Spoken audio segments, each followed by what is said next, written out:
7 exercises that elderly Japanese people do in bed every day to double their leg strength. Did you know that Japan has more centenarians per capita than any other country in the world? But what few people know is that a large part of this secret lies below the waist. Researchers at Kyoto University followed more than 1,500 people over the age of 60 and discovered that those with greater leg muscle strength had an astonishing 76% lower risk of premature death, regardless of any other health factor. Weak legs, on the other hand, are associated with falls, loss of independence, cognitive decline, and early death. The Japanese understand this deeply, which is why they treat lower body strengthening as a life priority. Many of them, especially the elderly, use the bed as a movement space, taking advantage of the minutes before sleep to activate and strengthen their legs while the body prepares for nightly regeneration. After all, it is during rest that muscles grow stronger. That is why today you will see the 7 exercises that the Japanese do in bed to double their leg strength and maintain independence even after 100 years of age. Before we begin, please tell us through the comments your name and the city from which you are watching our content. We would love to know. Exercise number 1. Lying quadriceps stretch. In Japan, it is very common for older people to sleep on the floor on a futon, and getting up and down from the floor daily requires an elongated, flexible, and functional quadriceps from an early age. This cultural habit naturally allows the Japanese to maintain mobility in this muscle group for much longer than Westerners who spend decades in high beds and chairs. The lying quadriceps stretch reproduces exactly this stimulus in a safe and accessible way, being ideal for those over 50 who want to recover this lost mobility. The quadriceps femoris, made up of 4 muscles that run along the entire front of the thigh, is primarily responsible for knee extension and for absorbing the impact of every step taken. When this group shortens after years of sedentary life, what happens is a progressive change in gait mechanics, loss of balance, and intense stress on the knees. To perform it correctly, lie on your side on the mattress with your body aligned. Bend the upper leg, hold the ankle with your hand, and gently pull the heel toward the glute, keeping the knees aligned with each other and the pelvis completely neutral. The sensation should be one of a progressive stretch in the front of the thigh, without any pain in the knees. Hold the position for 30 to 60 seconds, breathing calmly and deeply, and repeat on the other side. The main errors to avoid are excessively arching the lower back during the movement, which indicates that the pelvis is rotating forward and the stretch loses its effectiveness. Pulling the foot with excessive force and overloading the knee joint, and leaving the head without support on the mattress, creating unnecessary tension in the neck. The recommendation is to perform 2 repetitions of 30 to 60 seconds for each leg, with full attention to the quality of the position and breathing. People with recent knee injuries or significant arthritis in that joint should start with a greatly reduced range, without forcing any discomfort beyond a healthy stretch, and it is recommended to seek professional guidance before progressing. Exercise number 2. Straight leg raise. Traditional Japanese medicine has always valued slow, controlled, and impact-free movements as a way to strengthen the body throughout life. This philosophy is at the root of practices such as Tai Chi and Japanese yoga, and the straight leg raise carries exactly that essence. It is a silent movement, performed in bed itself, that strengthens the quadriceps and activates the lower core with precision and zero aggression to the joints. It is no wonder that this type of exercise is widely used in rehabilitation and longevity programs in Japan, especially for adults over 50 who seek to maintain leg strength without overloading knees and hips already worn by time. In addition to the quadriceps, which is the primary muscle worked in this movement, the straight leg raise significantly activates the hip flexors, responsible for lifting the leg during walking, and the abdominal stabilizers, which need to contract to keep the lower back protected during the movement. The beauty of this exercise lies in its ability to work the anterior chain and the core at the same time, without any impact on the joints. It is like getting 2 benefits for the effort of one. To perform it correctly, lie on your back with one leg bent and the foot supported on the mattress. Contract the quadriceps of the leg to be raised, keeping it completely extended as if you wanted to lock the knee without bending it even a millimeter. With this active contraction, raise the leg in a controlled manner to the height of the knee of the bent leg, hold for 1 second at the top, and lower with even more control than you used going up. The lowering phase, known as the eccentric phase, represents a very significant part of the total muscle stimulus and is usually completely neglected by those who perform the movement in a hurry. The main errors to avoid are raising the leg with a bent knee, which completely eliminates the quadriceps activation and transforms the exercise into something else.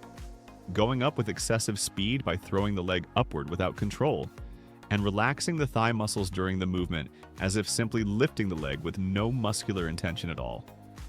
The recommendation is to perform 3 sets of 12 to 15 repetitions for each leg, with full focus on active contraction throughout the entire range. Exercise number 3. Knee to chest lying down. Among the habits that help explain Japanese longevity is constant attention to the spine and hip mobility. The Japanese know intuitively or by tradition that a stiff hip and a compressed lower back affect everything, from sleep quality to the risk of falls. The lying knee to chest is one of the most powerful tools for caring for both structures at the same time, and it can be done before sleeping without leaving the bed. The great structural benefit of this exercise lies in the release of the psoas muscle, that deep muscle that connects the lower back to the femur and becomes chronically shortened in those who spend a great deal of time sitting. When the psoas is tight, it literally pulls the spine forward, causing hyperlordosis, compression of the intervertebral discs, and chronic lower back pain. In addition, the movement mobilizes the hip joint, lengthens the glutes, and releases tension accumulated in the pelvis.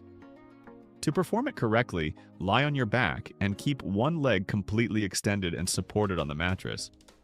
With both hands, hug the knee of the other leg and gently pull it toward the chest without lifting the head from the mattress and without letting the extended leg bend or rise. It is exactly this extended leg that ensures the real stretch of the psoas, so keeping it in place is fundamental for the exercise to fulfill its purpose. Hold the position for 30 seconds with slow diaphragmatic breathing, alternating legs.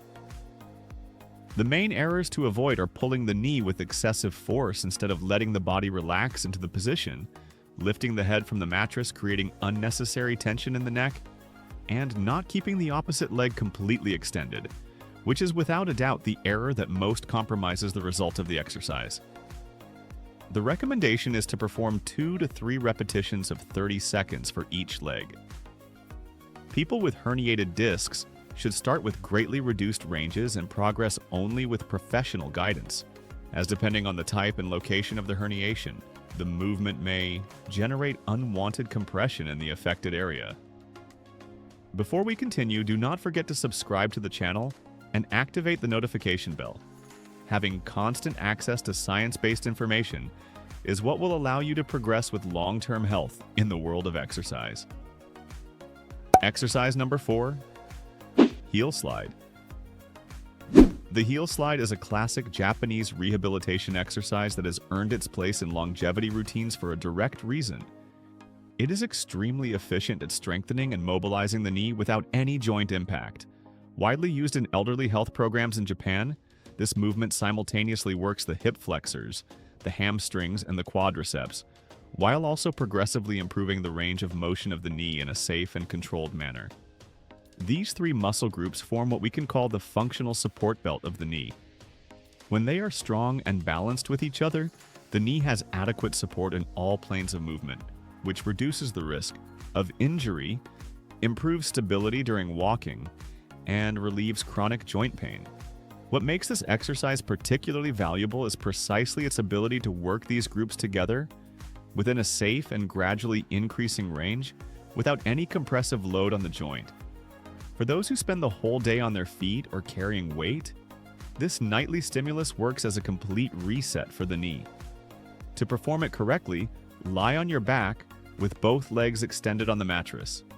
Slowly slide the heel of one leg toward the glute, bending the knee as far as you comfortably can without forcing any pain. Then return slowly to the starting position by fully extending the leg. The entire movement should be slow and fluid, as if you were drawing with your heel on the mattress. The full extension phase is just as important as the flexion phase, because it is during this phase that the quadriceps works eccentrically, one of the moments of greatest stimulus for hypertrophy and long-term muscle health.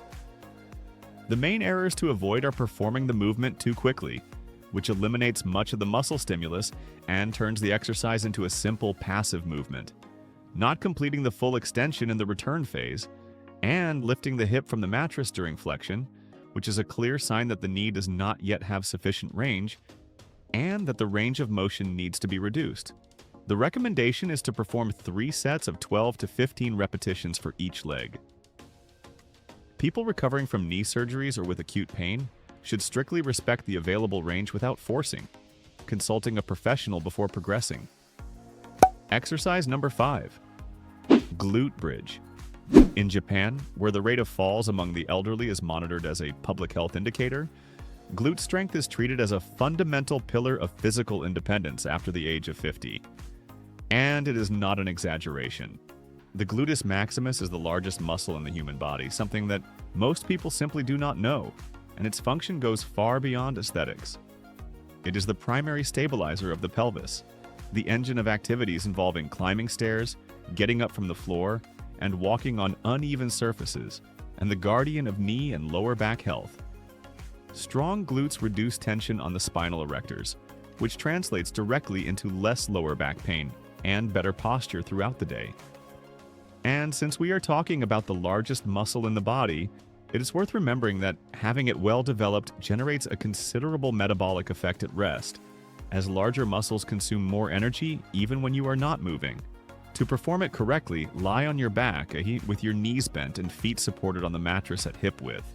Push the hips upward through the heels, contracting the glutes with clear intention until you form a straight line from shoulders to knees. At the top of the movement, hold the contraction for 2 to 3 seconds before lowering in a controlled manner without resting completely on the mattress before the next repetition. Maintaining continuous tension throughout the repetitions increases the time under tension and significantly enhances the muscle stimulus. The main errors to avoid are excessively arching the lower back at the top of the movement, which removes tension from the glutes and overloads the spine, not holding the contraction at the peak point, and positioning the feet too far from the body, which transfers much of the work to the hamstrings instead of keeping the focus on the glutes. The recommendation is to perform 3 sets of 12 to 15 repetitions. People with acute lower back pain should start with a smaller range, raising the hips only partially and progress gradually as the muscles gain strength and stability. Exercise number 6. Pillow squeeze. The pillow squeeze is a simple and widely underestimated exercise that the Japanese have used for decades as a way to strengthen the adductors, the inner thigh muscles, without any joint overload. This muscle group is directly responsible for knee stability and lateral movements, for balance during walking, and for fall prevention, being especially critical for those over 50 who seek to maintain independence in their daily lives. What many people do not know is that the adductors also play an essential role in stabilizing the pelvis during gait. When they are weak, the hip sways from side to side with each step, increasing energy expenditure, compromising posture, and overloading the knees and lower back. It is possible that you have been training your legs for years and have never given adequate attention to this muscle group. Strengthening the adductors is one of the most efficient and least explored ways to improve overall movement quality. To perform it correctly, lie on your back with your knees bent and feet supported on the mattress. Place a firm pillow between your knees and squeeze it with full force, as if you wanted to bring them completely together, contracting the adductors with maximum intention. Hold the contraction for 5 seconds, then relax completely before repeating, keeping the hips supported on the mattress throughout the movement.